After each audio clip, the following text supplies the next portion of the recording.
Good morning and thank you for joining us. Our morning outlook will focus on the dollar-yen, recent developments, and its potential impact on the markets. Let's hear from Greg in our trading room. The dollar-yen pair has added 0.1% in the last session. The stochastic RSI plunged into the oversold area. Bitcoin has gained 0.9% in the last session.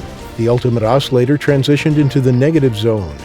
The price of gold has stood still in the last session. The Williams indicator has heated up and is now giving a neutral signal. The price of crude oil has fallen 5.5% in the last two sessions. The Williams indicator is heating up and is currently negative. Thank you for your insightful trading ideas. Moving on to world headlines. Oil prices fell more than 3%, extending last week's losses as coronavirus cases continued to surge, while Libya's rebound in crude production raised fears of oversupply.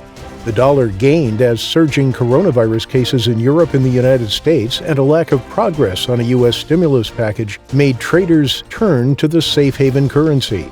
An anonymous crypto holder recently completed the largest dollar value Bitcoin transaction in history at a value of $1.15 billion US dollars. Thank you. And now let's go through today's major economic events. The Australian CPI will be released at 0:30 GMT, the German import price index at 700 GMT, the Swiss ZEW expectations at 900 GMT, the U.S. wholesale inventories at 12:30 GMT, the Canadian BOC interest rate decision at 1400 GMT, and the U.S. crude oil inventories at 1430 GMT. We hope that you've enjoyed today's market outlook. On behalf of all of us here, we wish you a productive trading day. Be sure to join our next review for the latest news and events from the financial markets.